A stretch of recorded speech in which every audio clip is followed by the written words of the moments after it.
September 2న power star AP deputy CM Pawan Kalyan పుట్టినరోజు వేడుకలు ఘనంగా జరుపుకుంటున్నారు అభిమానులు. నేటితో ఆయన 56వ వసంతంలోకి అడుగుపెట్టారు. ఈ సందర్భంగా సోషల్ మీడియా సందడి నెలకొంది. కుటుంబ సభ్యులు, సినీ ప్రముఖులు, అభిమానులు పవన్ కు పుట్టినరోజు శుభాకాంక్షలు చెబుతూ పోస్టులు పెడుతున్నారు. Mega power star Ram Charan తన బాబాయ్కు స్పెషల్ విషెస్ చెబుతూ పోస్టు పెట్టారు. మా పవర్ స్టార్ కి పుట్టినరోజు శుభాకాంక్షలు. మీ బలం, అంకితభావం, అవసరం ఉన్నవారికి మీరు చేసే సాయం నాతో సహా చాలా మందిలో స్ఫూర్తి నింపుతాయి. ఆంధ్రప్రదేశ్లోని ప్రజలకు సామాజిక న్యాయం అందించటం కోసం మీ నిస్వార్థమైన సేవలు, మీ నాయకత్వం, నిబద్ధతతో మీరు చేసే శ్రమ అందరికీ స్ఫూర్తి. దేవుడు మీకు మార్గనిర్దేశం చేస్తూ మరింత బలాన్ని ఇవ్వాలని మనస్ఫూర్తిగా కోరుకుంటున్నానని రామ్ చరణ్ ట్వీట్ చేశారు. ఇక మెగాస్టార్ చిరంజీవి తన సోదరుడు పవన్ కు శుభాకాంక్షలు తెలుపుతూ ప్రజలకు ఈ రోజుల్లో పవన్ లాంటి నాయకుడు కావాలని, అద్భుతాలు పవర్ స్టార్ మాత్రమే చేయగలరు అని పేర్కొన్నారు. ప్రతి సంవత్సరం పవన్ కు పుట్టినరోజు వస్తుంటుంది. కానీ ఈ పుట్టినరోజు మరీ ప్రత్యేకమని ట్వీట్ చేశారు. ఈ పోస్టుకు ఓ ప్రత్యేక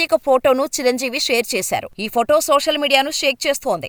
అయితే అందరి దృష్టి మాత్రం అల్లు అర్జున్ ట్విట్టర్ హ్యాండిల్ పైనే ఉంది. ఎందుకంటే ఈ మధ్య మెగా వర్సెస్ అల్లు వార్ ఏ రేంజ్ లో జరుగుతుందో చూస్తూనే ఉన్నాం. ఏపీ అసెంబ్లీ ఎన్నికల నుంచి మెగా అల్లు అభిమానుల మధ్య మాటల యుద్ధం గట్టిగా జరుగుతోంది. దానికి తోడు అటు పవన్ హీరోల స్మగ్లింగ్ గురించి చేసిన కామెంట్స్, ఇటు నాకు ఇష్టమైతే వస్తా అంటూ అల్లు అర్జున్ చేసిన కామెంట్స్ హాట్ టాపిక్ గా మారాయి. ఈ నేపథ్యంలో పవన్ కు బర్త్డే విష్ చేస్తూ బన్నీ చేసిన ట్వీట్ వైరల్ గా మారింది. Happy birthday power star, deputy CM Pawan Kalyan garu అని బన్నీ ఎక్స్ లో పోస్టు పెట్టాడు. ప్రస్తుతం ఈ పోస్టు నెట్టింట తెగ వైరల్ గా మారింది.